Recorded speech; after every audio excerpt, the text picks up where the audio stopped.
going into all of we're live.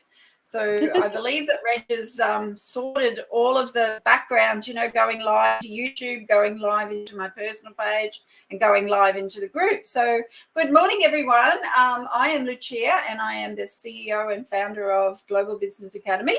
And we are streaming this today in our group, Empowering Successful Entrepreneurs. And we have the great privilege of having the beautiful Jo Worthy with us today. Welcome, Jo. It's lovely to have you here. Thank you, Lucia. It is great to be here. Finally to connect, because we've been trying to connect for a while. Yes. I think I jumped on a Zoom chat with you ages ago, but I was sick. I was getting over something. Christmas came, then something happened, and so life can get very hectic. I know for me personally, it's probably one of my busiest times in my business. So the beginning of the year, those first 6 months, particularly at the moment, but we'll talk more about that as we go along. But like a lot of people, there's a lot of frantic energy around at the moment anyway, where we need to really stay grounded and really prioritize what's important. But it is particularly, because I'll talk about it later if you want, but my summit's coming up in just over a week, so there's a lot to do, and I'm a lot of stuff happening. That I'm busy. Probably an understatement, and thank goodness for V8, huh? Yes, exactly.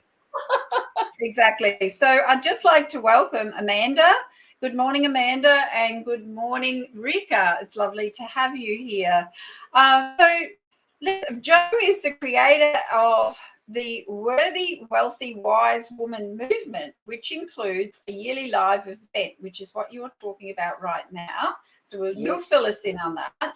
She is the author of Love Worthy, 21 Lessons in Creating a Deliciously Divine Life, and is a motivational speaker. Oh, wow. I love that. Love Worthy. Not Jo Worthy, Love Worthy. I love that, Jo. It's a real good take on your name. So I guess tell us a little bit about you and why you went into business. Why, because you said you're retired. Isn't it funny, all of us retired ladies, we're still working in a passion. So why did you? Yeah, I retired from the public service. So I am ex-Melbourne, and then my husband and I have spent the last 10 years on and off working in Canberra. And I did retire from the public service. I've worked in private and public service for many, many years, and I worked in a corporate administrative I have a corporate administrative background, and I talk about soul purpose. And it was interesting because 9 years ago, I really stepped in. I became one of those courageous people that started their own business. Yes. And at that time, I was working full time. Yep. And then I slowly went part-time, 4 days. Then I went 3 days. And about 3 years ago, I did retire from the public service. But let me say, I'm never going to retire from work. I'm never going to retire from my business, because it's so much part of my divine soul purpose and what I'm meant to be doing. And it's taken me quite a few years to actually really connect to my soul purpose. So I'm going to continue. I'll continue in this lifetime until probably the day I pass, doing what I love, wanting to impact other women's life, and helping women to really step into their own courage and become a much more confident but feminine leader. Still embrace their femininity and really be fierce with their boundaries, step into their courage, and be that fierce feminine leader. I think so there's love worthy, right? Love worthy. I love that. I love that catch. So that, I guess, 9 years ago, that was a scary thing for someone that had a extremely valuable position in corporate, to step into another arena, which was a bit woo-woo, I guess, if you like, at the time, because none of us were really embracing that up until probably about 5 years ago, really. My husband's decided that he would put my phone number as a connect for the for the clean air conditioner, you know, the clean air guys, so that they can come and clean our air conditioners. So he said, oh, yeah, just use your phone number because I can remember it. He remembers my number. He doesn't remember his own number. And it's like, not today. Not today, Josephine. But anyway, he's done it. Yeah, so going back to, you know, the fact that talking about the woo-woo stuff, there wasn't a lot of that on social media 9 years ago, right? So you bringing that to social media, I guess, would have been quite courageous because, you know, there was a lot of heavy masculine energy around at that time. And how did you work through some of that stuff? You know, like, that is, I guess that's what you do now, is to help women with that. So how did you work through it? Because it's interesting. I think, you know, anyone in business, don't we have to step into our courage, really? Oh, we do. To really become, it's interesting because when I reflect back, I go, wow, I really do understand. There was like courage but I'm very resilient and very determined as well. And I think that came in handy. Let me tell you, Lucia, I'll let you into a little secret that which will no longer be a secret. That I think for the first 4 years, I was too much in my feminine flow. So really floating around and thinking I was busy, but I needed, when I talk about feminine leadership, we still need that masculine energy. It's that beautiful balance. We need balance, yeah. Because we need to get things done, right? And we need to really take our business a bit more seriously. Yeah. So I had to sort of come out of that, and I was going to goddess circles and learning. I did a lot of training on how to hold space for women and women's circles. And my business has so much evolved because I was also doing astrology. So it was far more woo-woo then. I think if you want to use the woo-woo, it was actually more woo-woo then. And that was just, you know, part of my passion. But I hadn't really stepped into my whole soul purpose of the writing and the speaking and my programs and making more of an impact. I was, you know, like a lot of us, we actually just we have all so much greatness within us, right? Yeah, we do. Yeah, Many women do. Many people do. Yeah. And I think for me, and I think a lot of women will relate to this, and probably guys too, but I only work with women, so I talk about women. Yep. We put our little toe in and we sort of test it and we step a little bit into part of our greatness and then we step back. And then it's not until we keep doing the work and working through our stuff and our levels of healing and lessons that then we can step more into our greatness. And I think it naturally evolved for me when I think about it after I wrote my book. Right. So then that was a real beautiful opening to really stepping more into the true work, my true calling. Yeah, you're sort of floating around and doing a little bit of this and a little bit of that. And don't believe me, holding space for women is beautiful, and the circles and the astrology, but they're just part of my toolbox now. That's just a little component of what I'm doing. But to get out of that real completely feminine flow and have that balance. And I think that's the trick to actually feminine leadership is we've got to still have that balance of the both. We do. Yeah. But we can't do business like a bloke. No, we can't. No, we're not. No, we're not blokes. We're not blokes. And you're right. Balance is key to our discipline and our performance, because we need the masculine energy to have that discipline and you know that work strength, that resilience, I guess, because men are very resilient. And we need to tap into that to be business owners. So if you are here and you're watching this live and you would like to know, you know, just how you can do that, probably, like if you find that you're, and I know that Amanda is going to probably be one of the ladies that's going to go, well, I don't really understand the masculine feminine. So I'm assuming this of you, Amanda. We've been friends for about 7 or 8 years, so I do know, you know, a bit of her background. And are you only stepping in your feminine? Are you stepping in both? You know, do you have balance? Pop in the chat. I'd love to know, because Joe would like to know too, for later. Are you balanced, or do you find that there's an imbalance? So put balance or imbalance in the chat so we can talk more about this. Now, to the Facebook user, there is a link. You can go to StreamYard, and you can go into StreamYard and just pop your name into in the StreamYard app. It's absolutely free, and then you can come back and we'll know who you are, because I can't see your name, but welcome. It's lovely to have you here. So, Jo, you know, when you were saying that about once you wrote that book, A Loveworthy, many things sort of came, you know, open to you. What, I guess, what level, what was it that really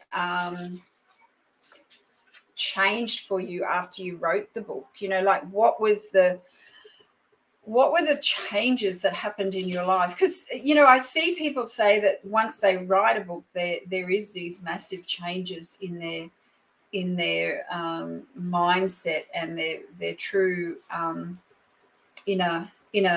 I think it's their soul, like that Yes. soul discovery. So Yes. yeah. So that was probably, reflecting on it now, that was probably the pivotal thing about really stepping into part of my purpose, because as a child, as a young girl, I was so creative. I would be writing plays. I would be wanting to perform. Oh, really? There you go. Yeah. Yes. Even at the age of, like, I even astounded my mother at the characters that I used to create. And then, you know, as soon as I could write, I was writing plays at such a young age. So there was this enormous creativity that I had, that then life happens and I stop. We get into that survival mode and we stop doing what brings us joy. And this is a beautiful message to anyone listening this to today is, I want you to take a moment. I want you to stop and think, what was the one thing that you did as a child that brought you so much joy? And are you doing that thing? Because for me, with my writing, yes, I mean, at the time, probably I thought as a child I wanted to be an actress. I certainly don't want to be an actress. I want to write and I want to speak. Isn't it funny you say this? Yeah, it's so funny because I actually wanted to be a shopkeeper. Oh, there we go. Oh, we used to love it. Wasn't it great when we used to set up shop? Set up shops. I used to love being a shopkeeper. Now you've got to have this and you've got to have that. So you know that's probably where my marketing started. Yeah, absolutely. And probably your merchandising, the whole thing. I mean, there's so many different layers to that. But that's creative in itself. And I believe, my personal belief is that everybody's creative in some way, shape, or form. Yeah, and that's part of what I try and inspire and motivate women to step into, back to their creativity, back to their joy. So I think that was one of the things that really came out of writing my book, was I was actually connecting to my soul purpose. Now, from a practical business point of view, writing a book, any book, whether it's a book, your own book, or whether it's a collaborative book, because I've been in a few of those, it's the best business. It's the best business card that you can have, I believe. Now, your book you may not sell 1 million copies, and it's not the book itself. I don't believe is where it's going to actually, from an abundance point of view. It's abundance in different ways, not financial abundance just from your book, but it's actually creating more impact out there in the marketplace, and people take a little bit more notice that you've got some sort of extra credibility. So I'm not one of these women that has all these degrees, but I have written a book, and I've done and lots of personal development and lots of courses over the years, and all those things. So in business, we need some form of credibility, I believe. And I believe anyone, whether you're educated or not educated, because I didn't finish high school and I wrote a book. And I read it, and some people were surprised that I actually even wrote the book. But it did take 4 years. It wasn't rushed. But I believe that every woman, every person has a beautiful, powerful story. We have wisdom, we have knowledge, we have life experience to share. So I felt proud of this book. And even though when I was just about to publish it, I went into overwhelm going, oh my goodness, there's going to be so much judgment. People will judge. people may not like me. It's raw. It's real. It's my life story. And let me tell you, there's some really vulnerable moments in this book, and some dark moments of where I've been down there and I've been to hell and back and had to find my way out. And that's part of my journey and my resilience and my courage journey and my love worth journey. But I got to and it was like, I don't know whether I can publish. And then I remember, who else loves Brené Brown? Pop that in the comments. I love Brené Brown. And, you know, she is a great speaker, but she's got so much wisdom with vulnerability. That's her thing. Yeah, that's her thing. Yeah, and I remember listening to a video, and the quote was, if you're not in the arena getting your ass kicked, maybe she's American, she'd say ass kicked, you gotta want your feedback. And I go, you know what? And you know what the worst thing that could happen is people may not like me. Well, whoopee-doo. And some people did, and some people did judge me, but they're not my people. And now I teach other women the same concept. That's exactly right. So many layers can unfold when you're willing to be really ready to do the work. I mean, you think writing a book is the work? It's actually all the stuff that comes afterwards. And I really I wrote a program. We went through COVID. I wrote online programs.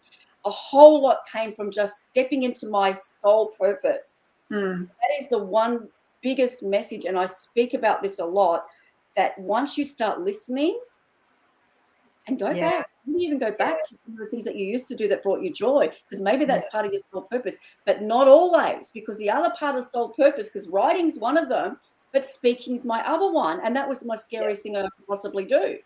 So sometimes our soul purpose will align with one of the scariest things that the universe could provide us with. Yeah. And you want me to be a public speaker? Oh my God, I fear that more than death itself. And I'm going, I need to step up and speak. But I couldn't even put my hand up in class, and up until I was 40, so shy and lacking so much self-confidence to even put my hand up to ask a question was hard. And then I just was determined to step into my courage, feel the fear and do it anyway. And I kept volunteering on stages, even though I was scared. You know what? I was very scared. I would have panic attacks, literally. Hearts racing, sweaty palms, wanting to race to the toilet, not great timing. But I had to step into my own courage. And if you know what? If we're going to teach, if we're going to be share our expertise in particular topics, my goodness, we are going to get big lessons around it, because that means that we're truly authentic and coming deeply from our own experience in our hearts. So I have lots of lessons around courage, because I can't teach it unless I have had. Yeah. I think that's the biggest thing. Many people watch us and say, well, I couldn't do that. But yes, you can. Everyone can. Everyone has it. And this is, I guess this is the thing that we have been conditioned to believe, that there's people that you put up here.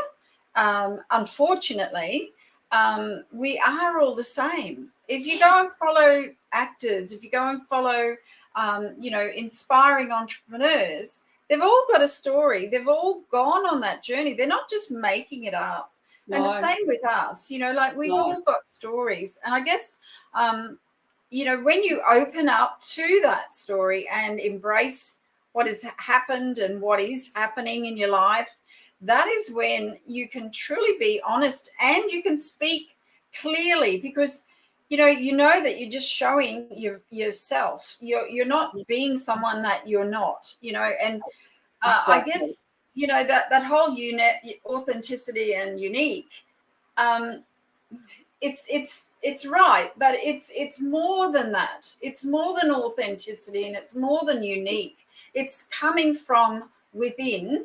Yes. And and then this voice is clear, and it's just telling or sharing a message from experience and from the passion that you possess. So I really admire what you were just saying about the book and how it actually had to go into those dark periods, but bring them out so that you can face them and with courage bring them forward. And we're I've got a coach at the moment who says that if you haven't had your first hater, then you haven't been in business long enough. So you were saying, for the first 4 years, you were, boundary around as a feminine, and with all the feminine stuff. It's not until you've been in business for at least 5 years that you actually get a strong foundation. Your foundation is being set in those growth years, I believe. Oh, so absolutely, I agree. Yeah. So what is do you have a hobby, or I read in your bio that you love food, and one of my joys too. I love food. I'm Italian. So you love retreats and you love traveling. Yes. So have you done any traveling yet, Joe? Because we've had the pandemic, and have you done some traveling since the pandemic? Yeah. I've been traveling overseas, yes, because I am a Bali. I have a real passion and a real like Bali is my creative and spiritual haven, and I was lucky enough to go back at the end of October last year, and I'm actually running a retreat there again in June, and I'm hoping to get back a couple of weeks before my retreat as well. I go to Bali quite regularly, so over the pandemic, of course, we couldn't travel. I couldn't wait. It was 3 years to the day. On the 31st of October last year, I arrived back on Denpasar. I'd left exactly, this is sort of so serendipitous, isn't it? On the 31st of October, 3 years prior, I had been at that Denpasar airport to come back to Australia, thinking, like many of us, thinking I was coming back in 3 months' time. It was 3 years. So yes, hallelujah. I was so juicy. I was able to my, I'm very passionate about Bali. I'm passionate about travel. I'm passionate about retreats. So, yes, I was so blessed to be able to travel, and I'll be back in Bali as soon as I can. As soon as I can. The first 6 months of my business year is really quite pretty full on. So when it gets to June, that's sort of my reward. And I want women in business to be able to actually reward themselves in some way as well. We can't just work all year. Like for me, it's 6 months, really dedication. And then I slow down a little bit. I go and have a break. I run a retreat, I have a bit more of a break, and then I reassess my next 6 months. But the first 6 months is particularly quite busy for me. It's sort of that momentum up. It's building that momentum, isn't it? Yeah. It's really building that momentum. We're the same.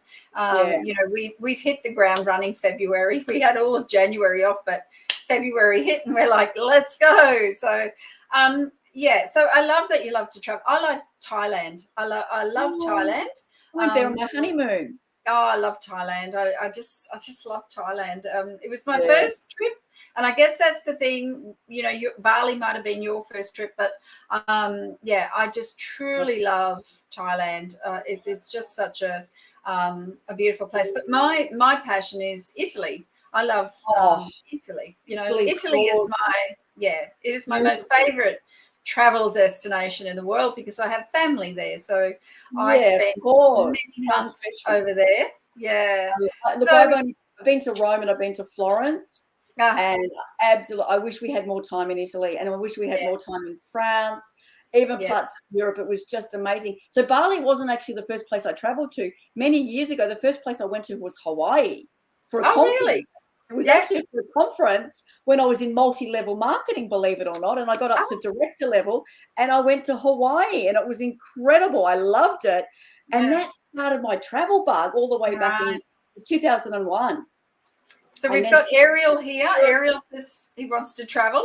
And we've got GV here. Hi, GV. She's one of her favorite dream countries to visit is Bali. She said she'd love to go to Bali. So it's amazing, isn't it? Travel just opens your eyes to so much, And when we love food, isn't it? I love all the different cultures as well and all the different foods. Oh, yes. So it's like two big joys in one with the travel and the food. Yes, I love it. So travel is a huge value of mine. The travel and the freedom that travel brings, and the fact that part of my business and part of your, like a big part of your business, so we can work online. So even when I go to Bali for a couple of weeks, there's still a part of, don't worry, I go to a lot of spas and get a lot of massages and do a lot of self-care. But I also Yeah, and I work online. So I've actually got my Bali retreat coming up in June. So looking forward to that and taking 10 other beautiful women to my Bali Bliss retreat. I'm probably going to create another one in November too, when the one in June fills up. So really excited. And, you know, like we've got to do work that back to our soul purpose, and running retreats is another thing that I'm just have a calling to do. And it's not for everyone to run them because there's a lot of work. Yes, there is. There's work, not just time. So it's not for everybody. But I was a retreat junkie, as in I started going to retreats when I was 20, and I'm 58 now. So, and I got to 2016, and I go, I'm going to start 15 when I started my business. By 2016, I ran my first retreat in the Dandenong Ranges in Victoria. So I do run a small from time to time as well. Yeah, right. Okay. So I guess do you listen to podcasts? Do you read books? Do you listen to podcasts? Do you have a podcast yet? You know, most people have a podcast. I would like, I think it was on my, you know, when we do our planning, on my 2022 vision and planning, I did put podcast, but I'm sort of thinking that's more 2024. I've got the summit coming up, and that's the first, this is the first year of the summit. The Worthy Women Summit coming up on the Gold Coast on the 11th of March. So a lot of my energy is going into the first yearly summit and my retreats in Bali. So the podcast, I definitely think that I would like to pursue that in 2024. I think I just want to do 3 things in my business really, really, really well. Because I have a habit, very creative mind, a great creator, but sometimes I just have to finish different and prioritize my projects and do those really well before going, I'm going to write another book, or I'm going to create another program. And I've had a tendency to do that, being this very creative woman, but it's like using my grounding energy to go, okay, Joe, I need to be a little bit more practical and really do just a few more things, really just choose 3 or 4 things and do them really well. So the podcast, yes, but further on down the 2024 maybe.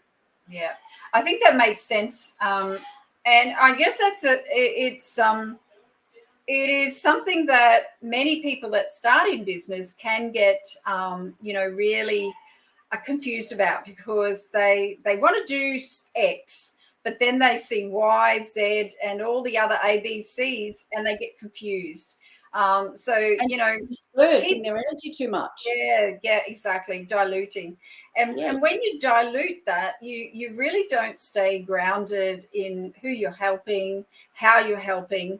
And I guess that's an important message to everyone, is that, when you do that, you really do need to be, it's like anything, when you spread yourself too thin, you actually suffer from burnout or whatever happens. Absolutely.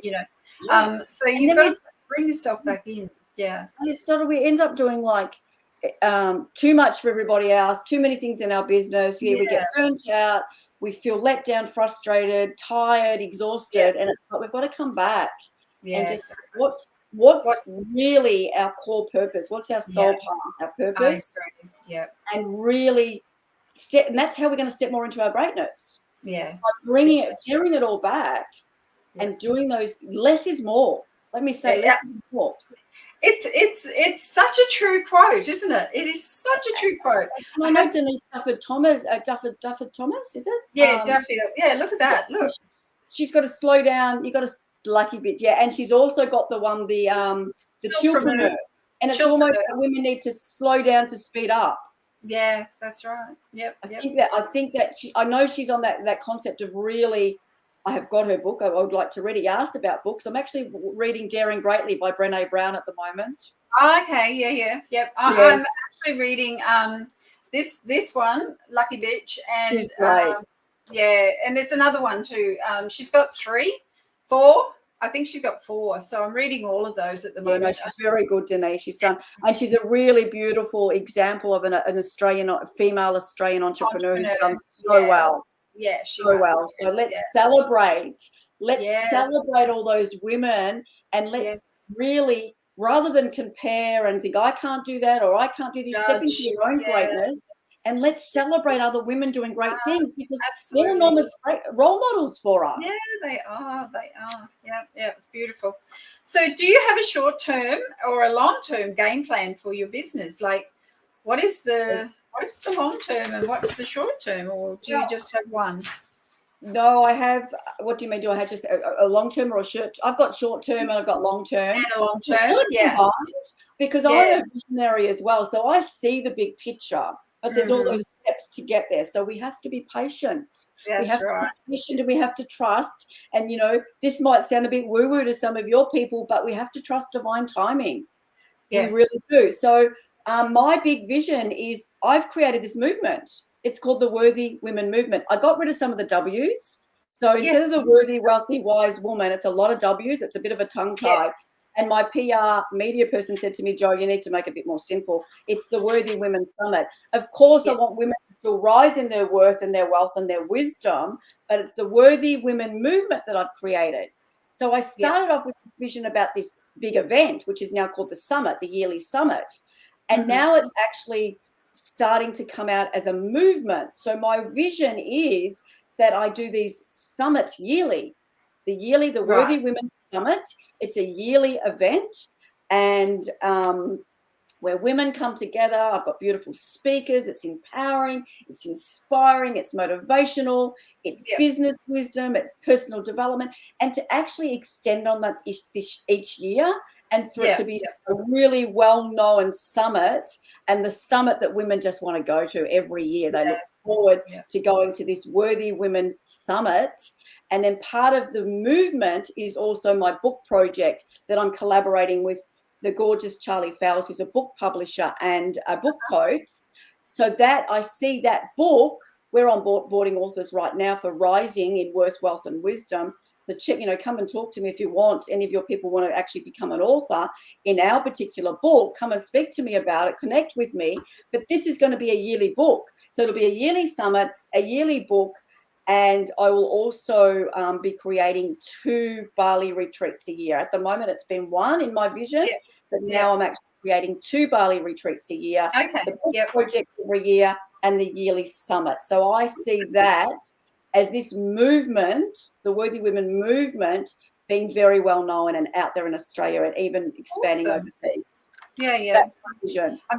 I'm sure it will be, Jo. It's an amazing vision, and I can see it and feel it. I feel your energy. So that is it. We're finished for the day. We've gone over time a bit, but that's okay. I love the fact that you are, empowering women to step into their courage and helping women to really find that worthiness and face their fears and get themselves out there, because women and I believe people have such an inner force of expertise, wisdom, whatever you want to call it, that they just need to face their courage and bring it out and be vulnerable if you have to be, but share it with others, because you've got so much to offer.